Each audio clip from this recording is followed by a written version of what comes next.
one of the leading figures of the liberation movement who facilitated talks between the exiled ANC and representatives of the Afrikaner community in the mid-80s. Kweziphala phambili ngokuhlwanje ubeke kwikhaya lakhe lokugqibela namhlanje umnumzana u-Pahad ebeliqala lomzabalazo lalichasene nenkqubo yocalucalulo. Sibona njengeshwa ukuthi kube khona ukuphehlwa kwenkulumo ezama ukuveza ukuthi umntwana uhambe emhlabeni esami lapho ayemi khona. Lisaqhuba idabi lokuthwathwano ngobukumkani besizwe samaZulu.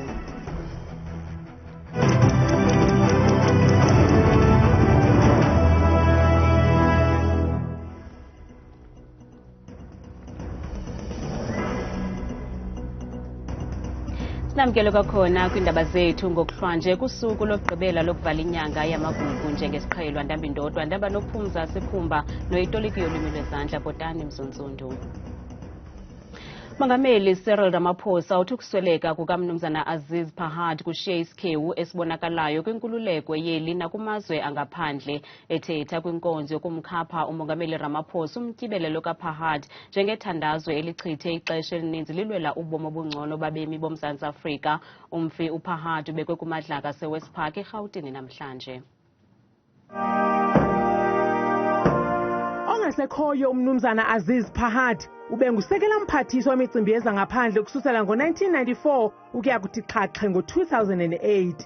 Yiyo loo nto umongameli Cyril Ramaphosa emchaze njengethandazwe belibila lisoma likuthethathethwano ngeenjongo zokudala uxolo noxolelwaniso phakathi kwemihlambi yalanayo ngexesha lorhulumente wengcinezelo. He was one of the leading figures of the liberation movement who facilitated talks between the exiled ANC and representatives of the Afrikaner community in the mid-80s, yes, working with Comrade Thabo Mbeki and many others.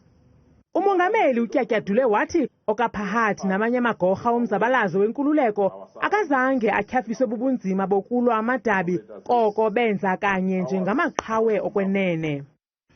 Despite the challenges that people like Comrade Aziz faced and many stalwarts throughout our struggle's history, they persisted and were able to help our nation achieve significant changes.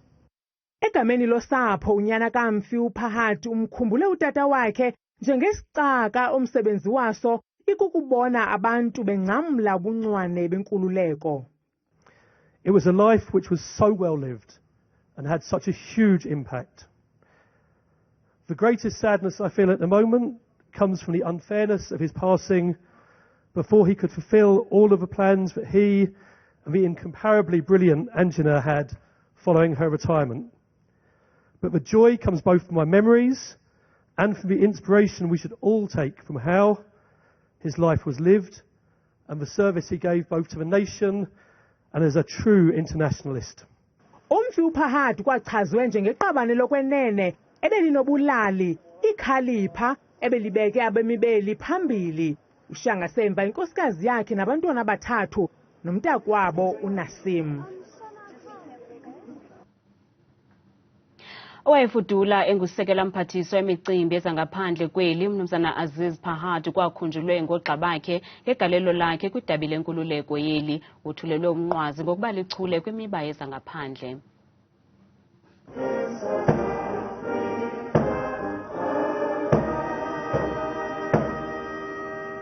Phakathi kwabo batyibele umnumzana Pahad ngobunkokheli bakhe obusulungekileyo negalelo lakhe kubekeni eli loMzantsi Afrika kwinqwanqwa eliphezulu kwimicimbi edla umzi ngaphandle liqala le-ANC nelikwangumphathiswa wesebe lijongene namanina ulutsha nabantu abakhubazekileyo ugqirha Nkosazana Dlamini Zuma.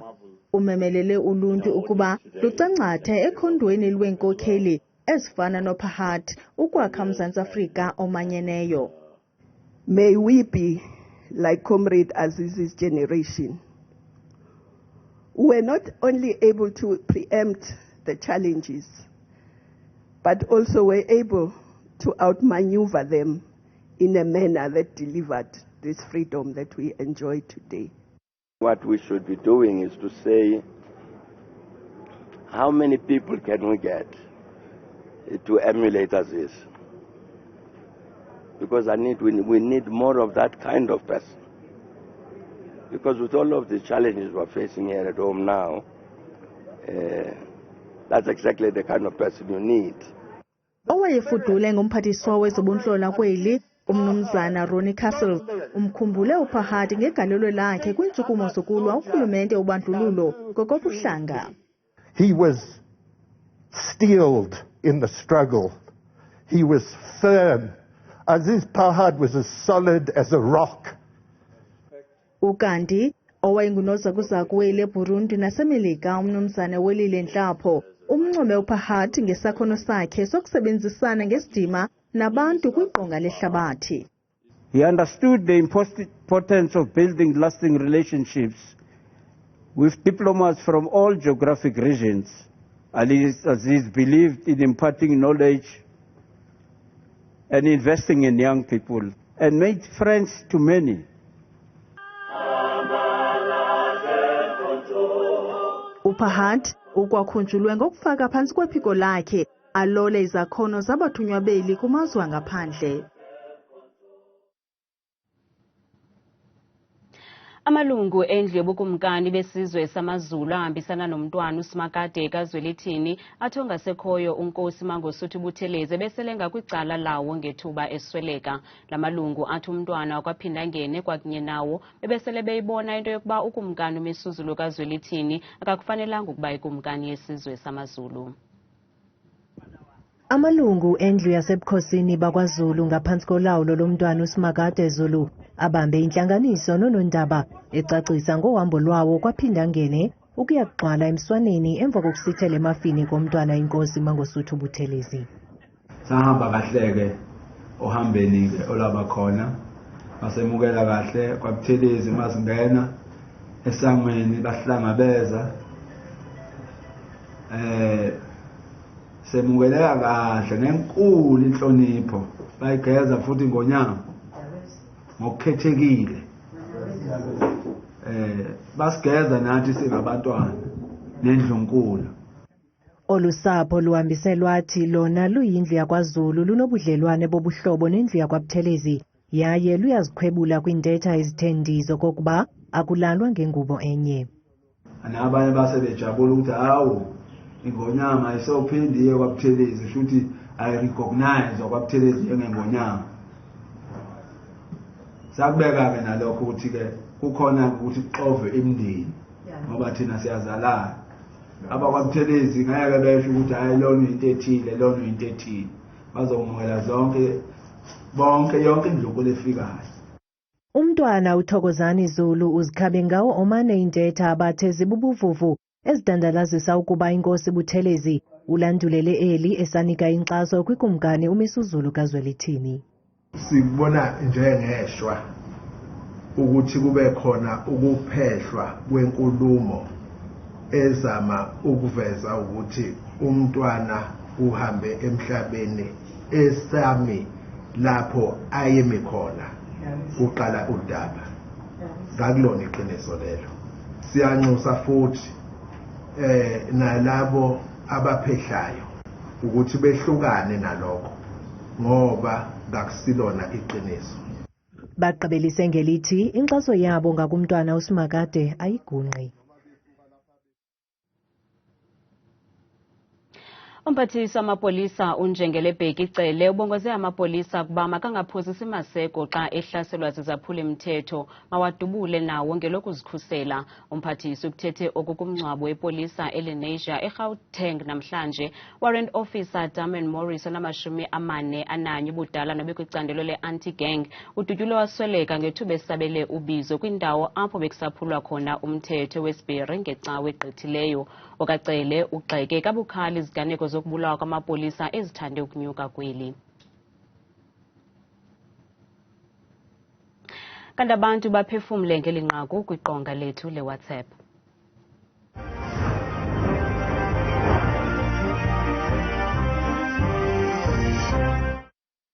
Ngazi uCele uqinisile ngempela ngalento ayishoyo.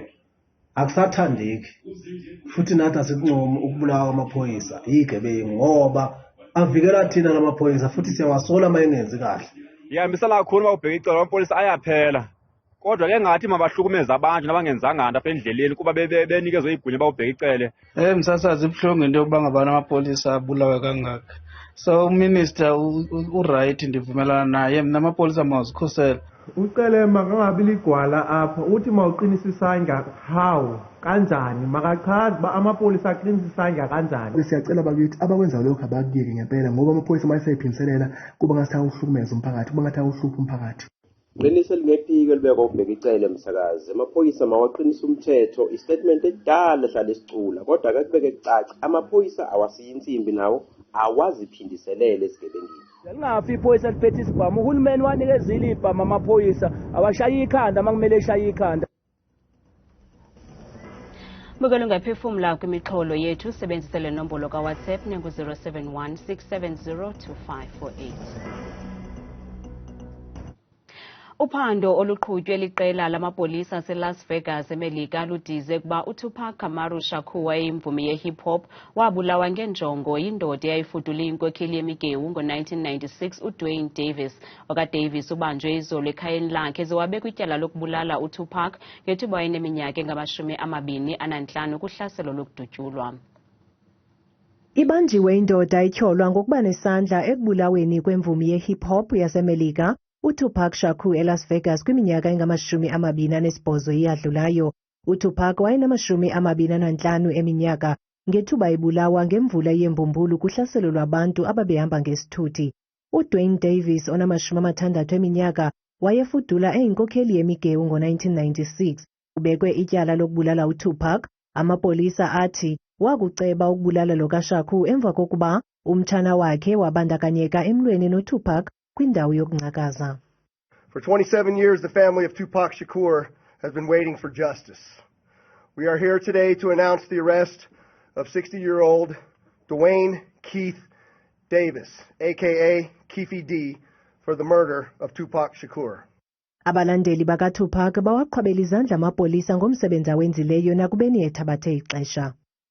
I was a fan of Tupac, I was a fan of Biggie, so I'm very happy that they caught the killer, even though how long has it been, like 20 years? I'm very happy. Well, it's been long overdue. It's been many years, and I'm glad he's been brought to justice. Man, he's an icon that's gone. You know, he's forever missed in the industry, and it's glad to see that his murder was actually resolved and the police did their job. And I appreciate that, man. Long live Tupac. I'm glad they did. You took away somebody very important, an icon, a legend, you know, a father, a son. Like, it's about time that, you know, they caught the person. Ukanti umtyholwa uselugcinweni lamapolisa yaye kulindeleke ukuba avele enkundleni kungekudala.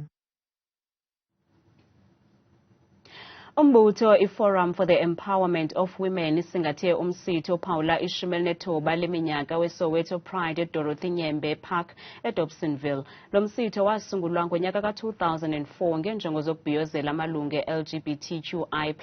Kusenjalo umphathiswa wesebe lezobulungisa umnumzana Ronald Lamola useke iqumrhu elizaqwalasela iziganeko zodushe ezisekelezelwe kumalungu e-LGBTQI+. Usuku oluzaliswe imibhiyozo nolonwabo amalungu LGBTQ+ sebebambe umngcelelo ozolileyo onjongo ukudandalazisa ingxaki ajongene nazo.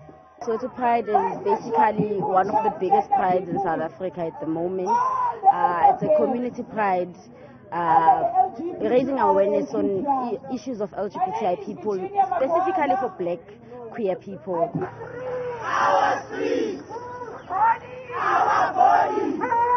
Emveni kwesehlo samva nje somfundi wedyunivesithi iWits onominyaka 18 owayendwa ngabarhanelo nge-app yokuthandana iGrindr, uluntu lwequeer luphila ubomi bentshontsho.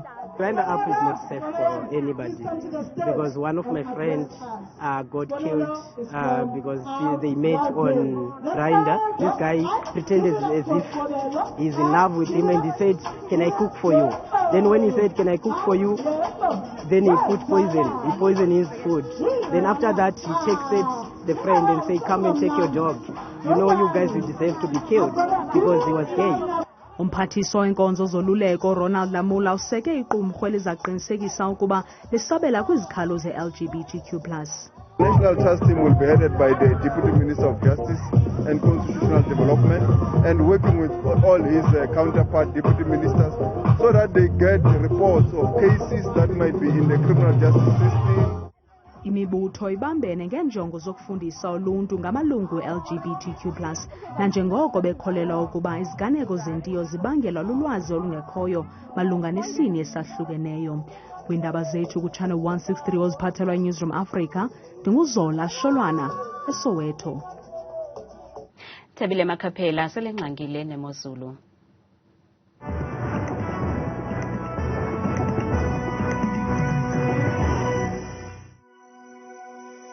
Bantu ngasibini kuwe madikela apha deskeni yendaba ndibuyiseke emzontsini wamekhaya ndikwamkela kaloku kuleke idesika yeMozulu mna igaba lami ke ndikuthabile uMafude nomamvelase wokwamaKhaphela bethuna masijoyine ngokubanzi nansi iMozulu. Nalo ke pholo lokuqala kaloku ngapha eMonti eMndanzane eMpuma Koloni ngamathonzi ke mvula ngo-17 degrees kwasekuseni ngomso futhi ke mbukele pha emini futhi eGqeberha nguye futhi elashumi ke likhathwa sisixhenxe amathonzi kwakhona ezontshizane. Nanso ke iMozulu pha eFree State eBloemfontein ngama-20 nje khathwa sisine lihle izulu kwasekuseni ngomso futhi ngorhatya kwalapho kaloku eFreystata kooSasolburg neziphaluka ngama-20 nje aze abe nesibhozo. Nanso ke mbukelo bekhaya iMozulu pha eGauteng eJohannesburg ngama-20 futhi anesibhozo licwengile izulu kwasekuseni ngomso futhi kwalapha emini kwalapha eGauteng Vereeniging ku-29 degrees. Yenjenje iMozulu pha ephondweni kwaZulu Natal eThekwini li-19 ngamathonsi emvula kwevuka nje kuseni ngomso futhi ngorhatya kusenjalo kaloku eMgungundlovu ngo-15 degrees wamathonsi entshizane. Nanso ke iMozulu phambukele Limpopo ePhalabulwa ngama-20 nje khathwa sesosithandathu lisebekele kakhulu kwelazwe kwasekuseni ngomso phaya ke emini kunje ePulukwane ngama-20 futhi abe nesibhozo. Nanso bukelwa iMozulu pha kwelaphondo laseMpumalanga eMbombela ngama-20 nje ananye sesibekele kwasekuseni phambi ngomso futhi ngorhatya kusenjalo kaloku umbukeli pha koSekunda ngo-28 degrees okucwengileyo. Nanso ke iMozulu kwakhona pha kwelaphondo laseNorthwest eMahikeng intle kwasekuseni imeko phaya ngo-31 degrees kaloku kuyafana ke emzontsulu kaloku naphaya koRustenburg kuMyoli ngo-34 degrees. Mukelwa mikhaya nje zibona pha kaloku eNorthern Cape eKimberley ngama-20 futhi anesihlanu kuhle kakhulu kwasekuseni ngomso ngorhatya futhi kusenjalo kaloku phaya ko-Appington nengingqi zokufuphi ngama-20 nje ze abe nesibhozo. Bona benje kaloku kwelaphondo lapha eNtshona Koloni eKapa ngo-19 degrees umhle yonke intsatha ngomso bethuna masivalile iMozulu pha kaloku eGeorge ngo-16 degrees akabi kwahlaba. Ithokile kwelami idesika yeMozulu mna ndikuthanda kangaka xeshele myoli.